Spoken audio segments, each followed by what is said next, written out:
Bonjour, merci de rester sur nos programmes et bienvenue au journal. La panafricaine des femmes a été célébrée hier mercredi 31 juillet. Le thème régional retenu cette année pour célébrer cette journée est 50 ans après la création de l'Organisation panafricaine des femmes OPF. Quelles sont nos attentes? À l'occasion de cette journée, les Maliennes, à l'instar de leurs consoeurs d'Afrique, se sont retrouvées une fois encore pour mesurer le chemin parcouru, identifier les défis afin de dégager les stratégies pour les surmonter. Moussoukura Konaté. Elles étaient très nombreuses, les femmes de la capitale, toutes catégories confondues, à prendre d'assaut ce mercredi le Centre international de conférences de Bamako. Et le jeu en valait la chandelle, puisqu'elles étaient venues célébrer plus de 50 ans de lutte pour la promotion politique, juridique, économique et socioculturelle de la femme. Avec pour thème 50 ans après la création de l'Organisation panafricaine des femmes OPF, quelles sont nos attentes? L'édition 2013 de la Journée panafricaine des femmes a été un cadre d'échange en vue de susciter la réflexion sur les sujets de préoccupation majeures. Selon la secrétaire exécutive par intérim de l'OPF, l'organisation a enregistré des résultats positifs, mais les défis restent énormes. L'Afrique reste marquée par les conflits, la faible application des engagements pris par les États, qui se traduit par la faible représentativité des femmes dans les instances de prise de décision.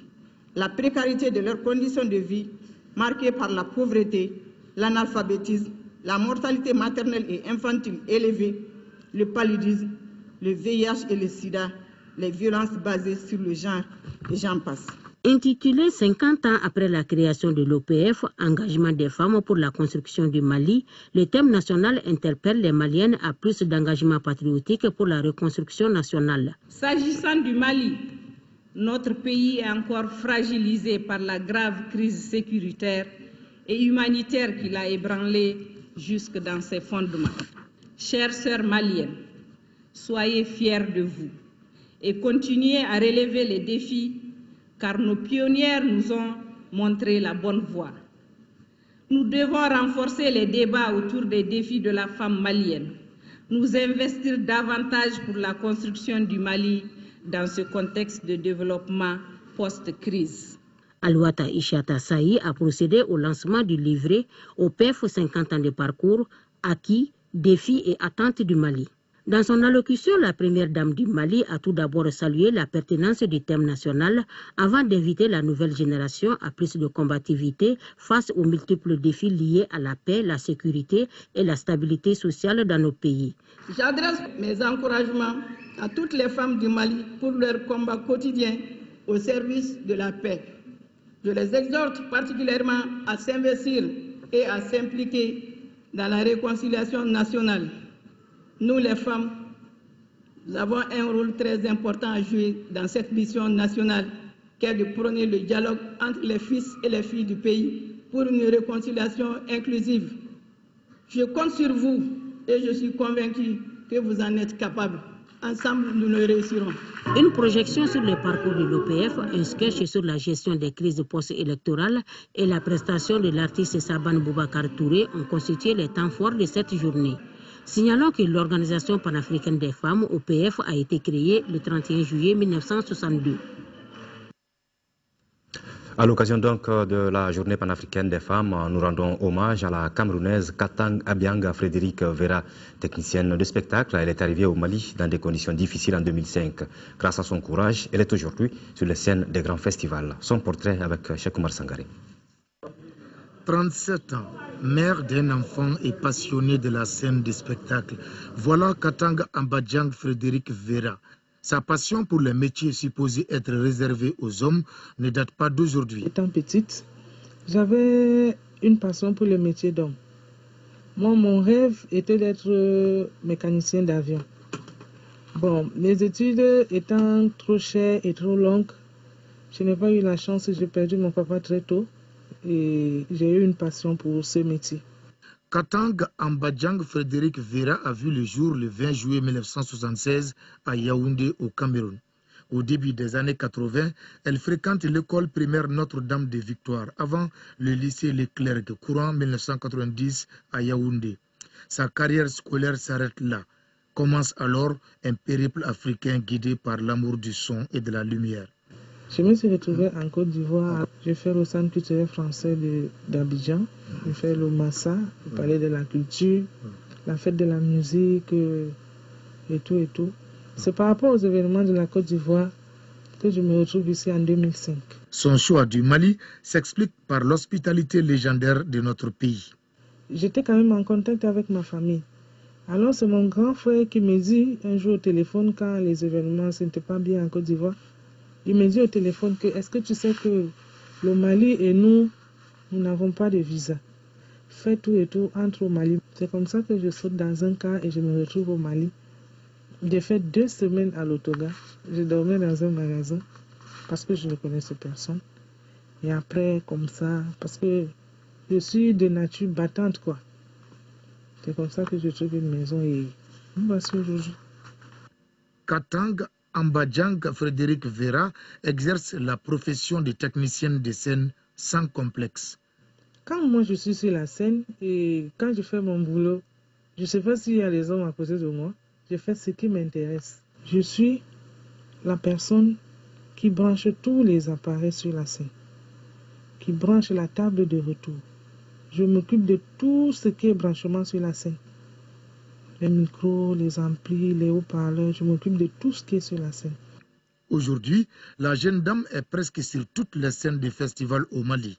On peut citer entre autres le Festival international de percussion de Bamako, le Festival au désert de Sakan, le Festival de Manantali, le Festival sur le Niger. Un bel exemple d'intégration africaine et non moins de la persévérance de la femme moderne africaine. Il y a certaines femmes, elles ont de l'ambition, elles ont les idées, elles ont tout, mais parfois à un niveau, elles se découragent. Moi, je demanderais aux femmes africaines de toujours foncer. Parce que moi, je n'ai pas vu une femme africaine qui veut faire quelque chose et puis rater. Katanga Ambadjang Frédéric Vera est malienne de nationalité depuis bientôt 1 an. Dans le cadre de la célébration du 31 juillet, donc, Amnesty International Mali a animé une conférence débat sur les droits sexuels reproductifs.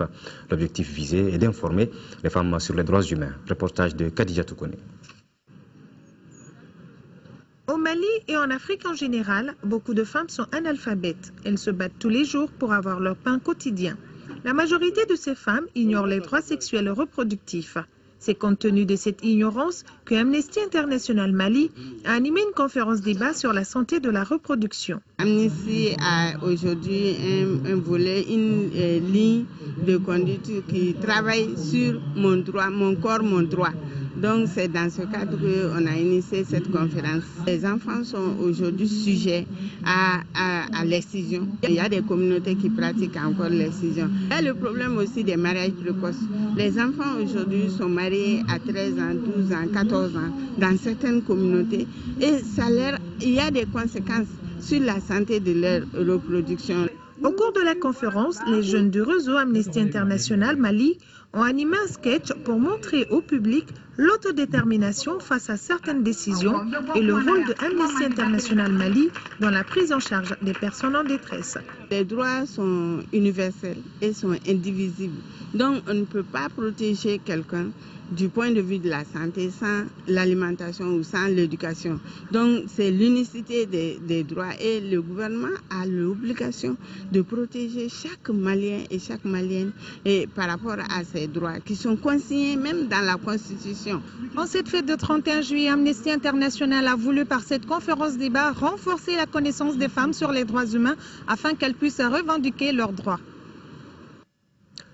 En 5e région, projection de films sur l'engagement des femmes dans le processus de construction nationale et conférence débat. Voilà les temps forts qui ont marqué la célébration de la journée panafricaine des femmes à Mopti.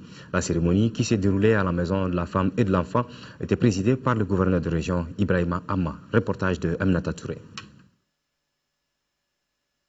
Les femmes de la région du Mopti, à l'instar de leurs sœurs des autres régions du Mali et de l'Afrique, célèbrent la création de l'Organisation panafricaine des femmes pour la défense et la promotion des droits des femmes.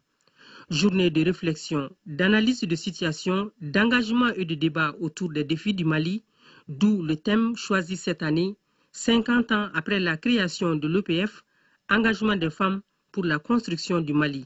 Au regard de la crise multidimensionnelle qui traverse notre pays, les femmes maliennes sont interpellées à plus d'engagement civique, patriotique pour la construction nationale.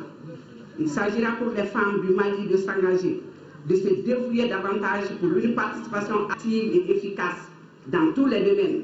L'OPF, instrument d'information et de sensibilisation, de paix et d'unité au sein du continent africain, a toujours été active dans le domaine de la promotion politique, juridique, économique et socio-culturelle de la femme africaine. La célébration de cette édition de la panafricaine des femmes coïncide avec une crise sécuritaire et politique parachevée par les élections présidentielles libres et transparentes, une occasion pour moi d'exhorter les femmes à faire le bilan rétrospectif du chemin parcouru. Une conférence débat sur l'engagement des femmes dans le processus de construction nationale a mis fin aux activités de la journée panafricaine des femmes à Mopti. Remise de distinction au général de brigade François Lecointre, commandant de la mission d'entraînement de l'Union européenne au Mali UETM et à 6 autres officiers supérieurs en fin de mission. Il s'agissait de récompenser les efforts déployés par ces officiers et leur pays dans la reconstruction de l'armée malienne et la reconquête des régions autrefois occupées par des djihadistes et des narcotrafiquants. La cérémonie de décoration s'est déroulée hier après-midi au ministère de la Défense et des anciens combattants. Reportage signé Agali Agagissa. 7 experts et formateurs de la mission d'entraînement de l'Union européenne au Mali viennent d'être décorés. Le général de brigade François Lecointre, commandant de la mission, est fait commandeur de l'ordre national du Mali à titre étranger. Un colonel, 3 lieutenants-colonels et 2 commandants de la mission ont reçu les distinctions chevalier de l'ordre national à titre étranger. Cette remise de distinction témoigne la reconnaissance des autorités maliennes à ses officiers supérieurs en fin de mission dans notre pays. Le Mali a traversé une des périodes les plus douloureuses de son histoire. Face à cette situation, nous apprécions hautement l'aide de nos amis, au premier rang desquels l'Union européenne, qui, dans un même élan de solidarité, ont volé à notre secours pour sauver la nation malienne du chaos qui le menaçait et pour aider l'État à se relever. Le Mali se souviendra particulièrement de l'effort appréciable consenti dans la quête du renouveau de son armée par l'entraînement des unités et l'élaboration d'une stratégie cohérente et adaptée. Les récipiendaires qui avaient pour mission l'entraînement des 4 bataillons de l'armée malienne quittent aujourd'hui le Mali avec satisfaction et plein de souvenirs. Les événements ont conduit à ce que cette mission, qui devait être une simple mission d'entraînement, devienne en fait une véritable mission de reconstruction, de refondation de l'armée malienne. J'ai senti, de la part de l'ensemble des autorités militaires maliennes, la volonté farouche de recommencer une histoire nouvelle de l'armée malienne. Plusieurs personnalités militaires et civiles ont pris part à cette cérémonie de distinction qui renforce une fois de plus la coopération entre le Mali et ses pays amis de l'Union européenne. Hors de nos frontières, au Zimbabwe, les élections se sont déroulées hier sur fond de soupçons de fraude, même si Robert Mugabe, au pouvoir depuis l'indépendance du pays, toujours candidat, a annoncé qu'il acceptera sa défaite. C'est jour de vote au Zimbabwe. Les Zimbabwéens doivent désigner leurs députés, leurs conseillers municipaux et surtout leurs présidents. Pour être sûrs de pouvoir glisser leur bulletin dans l'urne, certains électeurs ont commencé à se masser dès l'aube et dans le froid, comme devant ce bureau de vote d'un quartier de la capitale, Harare. L'élection présidentielle focalise l'attention et suscite beaucoup d'espoir. J'aimerais bien un leader qui crée de l'emploi, de meilleures opportunités pour nous et notre pays. Le président sortant Robert Mugabe, 89 ans, dont 33 au pouvoir, se verrait bien encore aux manettes. Il a voté ce matin en famille, sans faire de commentaires. La veille, il donnait une conférence de presse pour annoncer pour la première fois qu'il acceptera sa défaite. Dans une compétition où il n'y a que 2 résultats,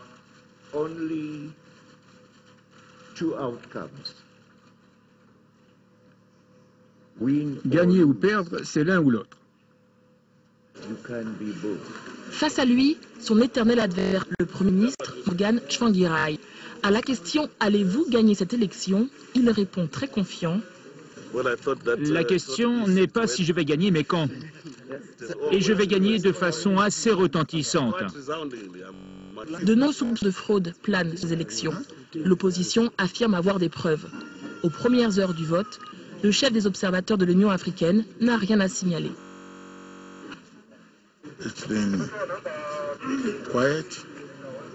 C'est tranquille, c'est ordonné.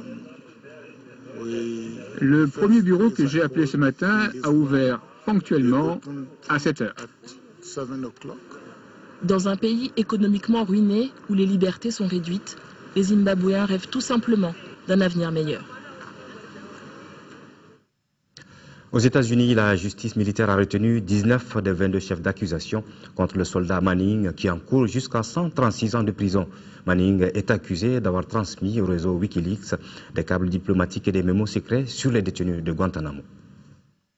Coupable, la justice militaire américaine a retenu 19 des 22 chefs d'accusation contre le soldat Manning, la taupe de Wikileaks. Bradley Manning encourt jusqu'à 136 ans de prison. En violation de la loi sur l'espionnage, il a transmis des câbles diplomatiques et des mémos secrets sur les détenus de Guantanamo. Sans surprise, Julian Assange, réfugié à l'ambassade d'Équateur à Londres, dénonce ce jugement.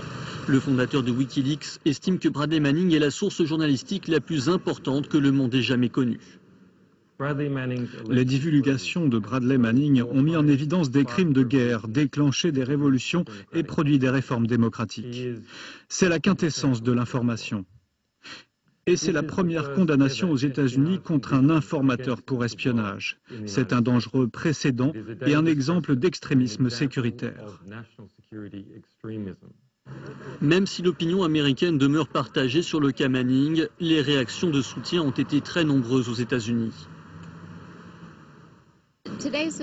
C'est un jour important parce que Bradley a été emprisonné pendant ces 3 dernières années et je veux juste qu'il sache qu'il a beaucoup de soutien à l'extérieur. En tant qu'Américaine et en tant qu'officier de l'armée américaine à la retraite, je suis gênée que ces informations soient tenues secrètes. Le seul moyen de savoir ce qui se passe vraiment, ce sont les fuites des personnes comme Bradley Manning. Bradley Manning évite de peu la réclusion criminelle à perpétuité. La charge de collaboration avec l'ennemi, en l'occurrence Al-Qaïda, n'a pas été retenue. La peine finale doit encore être prononcée. Le soldat a transmis quelques 700 000 documents confidentiels au site Wikileaks de novembre 2009 à mai 2010.